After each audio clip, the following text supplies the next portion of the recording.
गीता अध्याय नंबर 8 मधल्या श्लोक नंबर 1 मध्ये अर्जुनाने प्रश्न विचारला की हे भगवान, तुम्ही गीता अध्याय नंबर 7 मधल्या श्लोक नंबर 29 मध्ये सांगितलंय की जी व्यक्ती जरा आणि मरणातून सुटण्याचा प्रयत्न करत आहे, संसारातील कोणतीही वस्तू मिळवण्याची इच्छा करत नाही, ती तत्ब्रह्मशी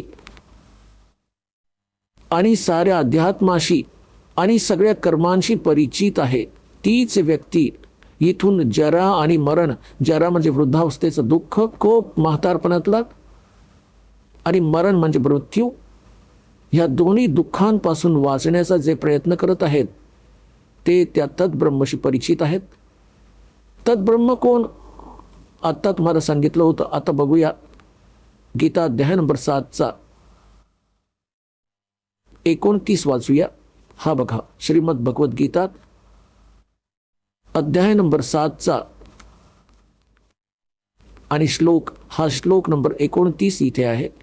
आपण संस्कृत वाचूया, आरामात समजून घेऊया. जरा मरण मोक्षाय. जरा म्हणजे वृद्धावस्था, मरण म्हणजे मृत्यू, मोक्ष म्हणजे सुटण्यासाठी. माम आश्रित्य यतंतीये ते ब्रह्मतत्विदुः कृत्स्नम अध्यात्मम कर्म च अखिलम. याचा अर्थ आहे की माझ्या ह्या ज्ञानाचा आश्रय करून घेईल, जे मी ज्ञान दिलं आहे की अर्जुन तत्वदर्शी संताचा शोध घे, ते परमात्म तत्व परमात्माला समजण्याकरता, जिथे गेल्यानंतर पुन्हा परतून जन्म मृत्यू नाही होणार, परम शांती प्राप्त होईल. जो माझं हे ज्ञान आश्रित करतो आणि जो केवळ जरा आणि मरणातून सुटण्याचा जो प्रयत्न करत आहे तो तत्ब्रह्मशी परिचित झालेला आहे आणि साऱ्या अध्यात्म ज्ञानाशी आणि सगळ्या कर्मांशी परिचित आहे. केवळ तोच या जरा आणि मरणातून सुटण्यासाठी प्रयत्नशील आहे, संसारातल्या कोणत्याही वस्तूची इच्छा नाही बाळगत. तेव्हा 8व्या अध्यायाच्या पहिल्या मंत्रात अर्जुनाने विचारलं, मग किम तद्ब्रह्म, ते तद्ब्रह्म काय आहे? 8व्या अध्यायाच्या 3ऱ्या श्लोकात गीता ज्ञानदात्याने सांगितलं, तो परम अक्षर ब्रह्म आहे. होय होय, एक क्षरब्रह्म, 21 ब्रह्मांडांचा स्वामी, त्याला अक्षरपुरुष म्हणा, अक्षरब्रह्म म्हणा. मग अक्षर ब्रह्म, त्याला अक्षर पुरुष म्हणा, अक्षर ब्रह्म म्हणा, तो 7 शंख ब्रह्मांडांचा स्वामी. आत्ता तुम्हाला दाखवलं होतं. आणि तो उत्तम पुरुष, तो अन्य परमात्मा इति उदाहरतः 15व्या अध्यायाच्या 17व्या श्लोकात किंवा गीता अध्याय नंबर 8 मध्ये श्लोक नंबर 3 मध्ये सांगितले की तो परमाक्षर ब्रह्म आहे. आता गीता ज्ञानदाता सांगतोय की माझी साधना केलीस तर मला प्राप्त होशील, जन्म मृत्यू तुझेही होतील, माझेही होतील.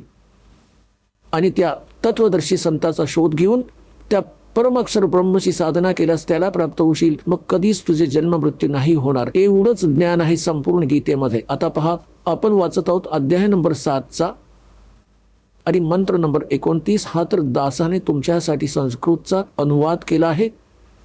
आता बघा ह्यांचा अनुवाद. जे मला शरण येऊन जरा आणि मरणातून सुटण्यासाठी प्रयत्न करतात, यत्न करतात. जराचा अर्थ यांना कळलाच नाही. जरा म्हणजे म्हातारपण, वृद्ध अवस्थेतले कष्ट. या जीवावर 2 कष्ट आहेत सर्वात भयंकर. एक तर वृद्धावस्था, सगळे अवयव शिथिल होतात, सगळे रोग मागे लागतात. आणि मग मृत्यू. किती चांगली मुलं आहेत, मुली आहेत, कसं घर आहे, बंगला आहे, आणि कसं मन रमतं, एका मिनिटात मृत्यू होतो. खाक आहे हे जीवन. तेव्हा हे इथे सांगितलंय की हे जरा आणि मरणातून सुटण्याचा जे प्रयत्न करत आहेत ते तत्ब्रह्मशी परिचित आहेत. हे बघा, जे मला शरण राहून जरा आणि मरणातून सुटण्यासाठी जे प्रयत्न करतात ते पुरुष, त्या ब्रह्म म्हणजे ब्रह्मला, तत्ब्रह्मला, संपूर्ण अध्यात्माला, तसंच संपूर्ण कर्मांना जाणतात. आता बघा 8व्या अध्यायाच्या पहिल्या मंत्रात अर्जुनाने विचारलं, किम तद्ब्रह्म, किम अध्यात्मम, किम कर्म पुरुषोत्तम, अधिभूतम च किम प्रोक्तम, अधिदैवम किम उच्यते. ह्यामध्ये विचारलं की ते ब्रह्म काय आहे, ते तद्ब्रह्म काय आहे. आता गीता ज्ञानदात्याने 8व्या अध्यायाच्या 3ऱ्या श्लोकात सांगितलं. 8व्या अध्यायाच्या 3ऱ्या श्लोकात तो परमअक्षर ब्रह्म आहे. आता पुण्यात्म्यांनो, इतकं महान ज्ञान ह्या अनमोल ग्रंथामध्ये, अमर ग्रंथात गीतेमध्ये, आणि हे नकली श्रीकृष्णजींना सुप्रीम पॉवर मानतात श्रीकृष्णजींचा, तर ह्यामध्ये काही रोलही नाही कोणता.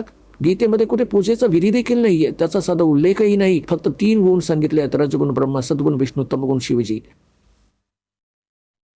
आता गीता ज्ञानदाता कोण आहे? हा ब्रह्म आहे. हा अशी अलौकिक कार्य करतो, कोणामध्ये प्रवेश करून आपलं ज्ञान देतो. आता हे जे दास तुम्हाला सांगू इच्छित आहे की गीता ज्ञानदाता म्हणतो की माझी भक्ती केलीस तर मलाच प्राप्त होशील. 8व्या अध्यायाच्या 5 आणि 7 मंत्रामध्ये, 8व्या अध्यायाच्या 8, 9 आणि 10 मध्ये या परमअक्षर ब्रह्मविषयी सांगितलंय की त्याची भक्ती केलीस तर त्याला प्राप्त होशील. साधी गोष्ट आहे. आपण ऐकत होता जगद्गुरु तत्वदर्शी संत रामपालजी महाराज यांचे मंगल प्रवचन, ज्यांच्या शुभ आशीर्वादाने संपूर्ण विश्वामध्ये 500 पेक्षा जास्त नामदीक्षा केंद्र आहेत, जिथे निशुल्क नामदीक्षा दिली जाते. निशुल्क नामदीक्षा प्राप्त करण्यासाठी आणि अधिक माहितीसाठी संपर्क करा 7030303951, 7030303952. अद्वितीय आध्यात्मिक ज्ञान वाचण्यासाठी, पाहण्यासाठी आणि ऐकण्यासाठी संत रामपालजी महाराज ॲप अवश्य डाउनलोड करा किंवा आमची वेबसाईट www.jagadgururampalji.org वर विजिट करा.